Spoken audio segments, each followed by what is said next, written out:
Bandwagoners. Everyone knows them, but some people don't like to admit that they are one, perhaps. So we're going to talk about the bandwagoners of our generation, the bandwagoners and the teams who attract the most bandwagoners, has to be said. So, Michael, in your perspective, American sports-wise, who is the most renowned team to have bandwagoners join? Well, you know, I think this is the capital of bandwagoning in America. So it's any team that is winning. But I think Los Angeles, where we sit today, is the capital of bandwagoning in America. Because there was a time when the Lakers, you could not get a ticket to get into the Forum. Magic Johnson was playing, Kareem Abdul-Jabbar. They were winning championships.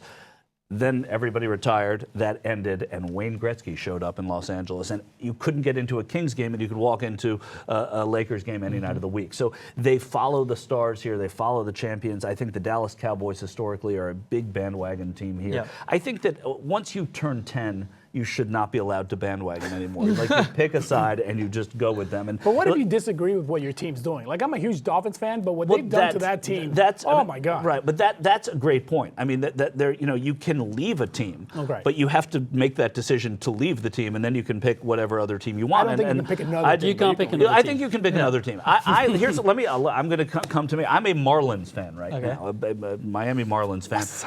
Yes. I grew up in New York City. I spent my life as a Yankees fan. They traded my favorite player when I was, 13 years old, and I followed him to all these other teams. And then I soured on the fact that the Yankees fired him. His name was Chris Chambliss, number 10. He hit a very famous home run, but he did so much more than that. He was great. And when I met him, he said just about nothing to me, so it was a little deflating. But he was my favorite player. And then I decided I want to pick a new team, and I didn't want to pick a winning team. I picked Miami because I loved the city. I loved the Latin. I want to see more Latin people. Like, I picked them. This is my second year of fandom, and I'm a crazy fan of the Marlins. Yeah. So I think you can pick a new team when that happens, but you cannot just pick a winning team when you do that. That's the problem. So, Damien, I'm going to throw to you because you, growing up where I've came from, it is criminal to change your team once you support it. Like, me and you come from very similar areas. Liverpool and Everton have a fierce rivalry.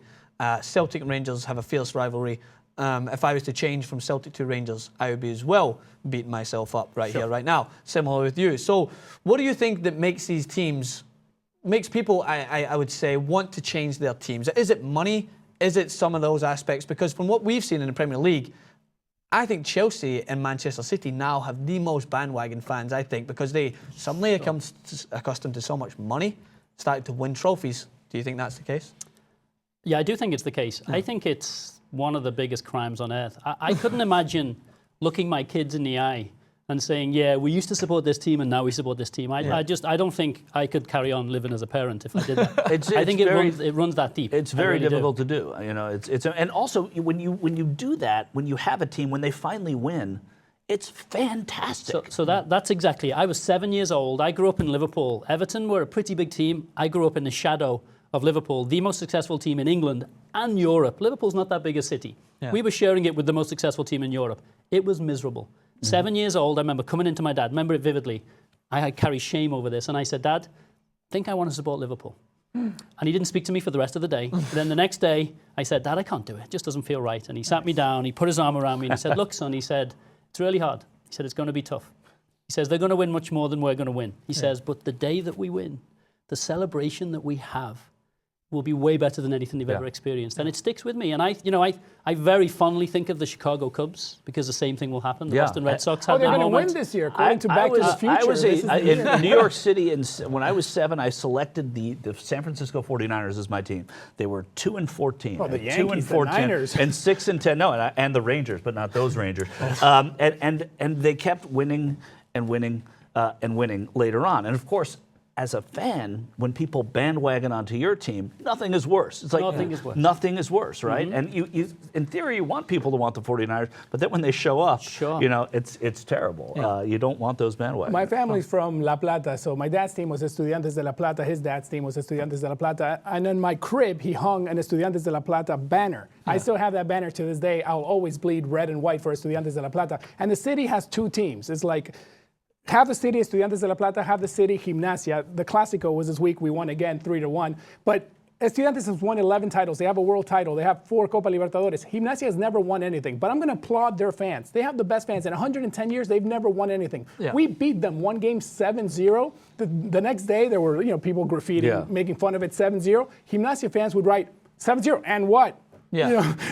They could care less. And they were losing 7-0. Their whole stadium was standing, cheering, applauding the whole time with a 7-0 beatdown. Yeah. Now that is true fandom, because when your team's that god-awful like Gimnasia is, their fans never left. And I applaud that. In this country, and I think with free agency, what's happening is people are becoming fans of players. And that's how what happened. I'm fans of a player. I'm a Lionel Messi fan. I root for Barcelona. If they trade Messi tomorrow to Real Madrid, guess what? I'm buying a Real Madrid Messi jersey. And I don't think I'm a bandwagon fan. Right. That's the sport that we're in. Free agency here and here and here. The players are leaving. And that's what I've understood since I've came to the United States. Like, even so, when I was a Celtic fan and Henrik Larsson was my favourite player, when he went to Barcelona, I wasn't a fan of Barcelona, but I wanted them to do well, and I wanted him to do even better. But since I've came to the United States, I've seen that. I've seen far more people being involved with players in general and having that personal connection to a player, and they want to follow them.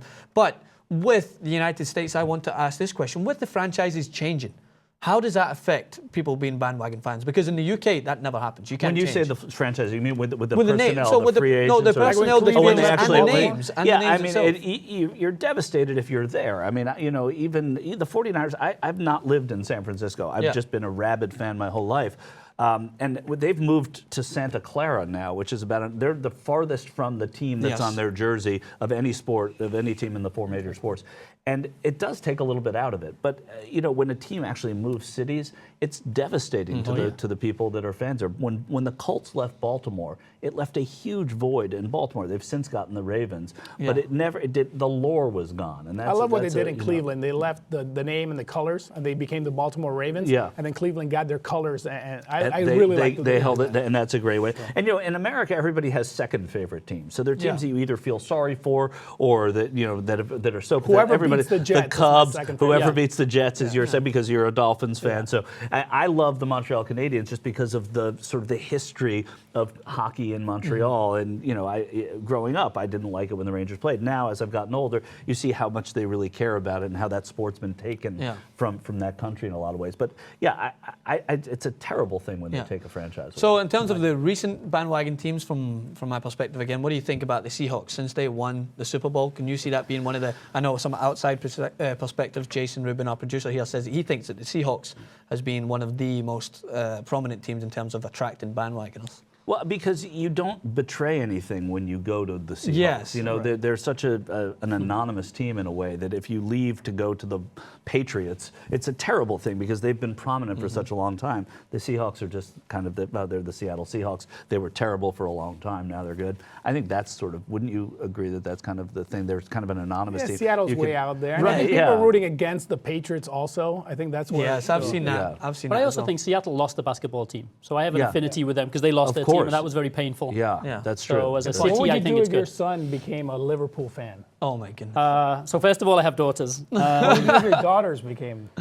I would. That's a long conversation. That's a long conversation. And What a if lot your of daughter's boyfriend, is rocking the old school Luis Suarez Liverpool jersey? I could deal with that. I could easily frighten him away. I could easily frighten him away. I think that is more unique to where you come Yeah, from it's true. than here. Yeah. If my son, I wouldn't disown him if he became. I would be disappointed, but it wouldn't be a conversation. Yeah. And the moment that you had with your dad, that probably wouldn't have happened in as many. It would happen in some homes, but it wouldn't. It's not as ingrained. Yeah. For all the men out there that are going to date any of our daughters in the future, a little example from the World Cup. My sister was dating an American. My dad's from Argentina. We're watching the World Cup back in 1998, I think.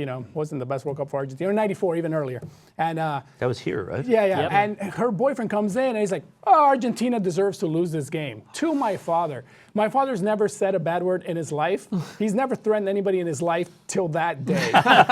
He yelled at that poor guy so bad, he never set foot in the house again. And it was so obvious, my sister even told him, "No, I can never talk to you ever again." Yeah. So Wow. never insult Argentina during a World Cup in front, or Everton, or the Rangers, I'm guessing back in. Yeah, exactly. Yeah. Or Very the true. even worse Rangers, but we don't want to talk about that. We can insult our own teams, other people can't insult. Yeah, that's exactly It's like right. your brothers. it's the same as having a brother. Right. You know, anyone can fight you. You know, you have your own fights with your brother, but if anyone fights them, You you're beat together. them up for no. Yeah, that's exactly. absolutely. All right, well, another great conversation. So it comes down again, in the final point, I think, to basically where you're from. Again, as we said, our UK perspective here on the end. Yeah. Criminal to change teams here. It comes down to perhaps in the area you are, and sometimes it's a disastrous situation when your team moves, but you have to support a team, right? So you have to support one team, you support players. So we want to continue the conversation with our great TYT sports fans. Leave your comments in the section below. Make sure to check out Damien, Pablo, and Michael also in the comments, and come back again for more.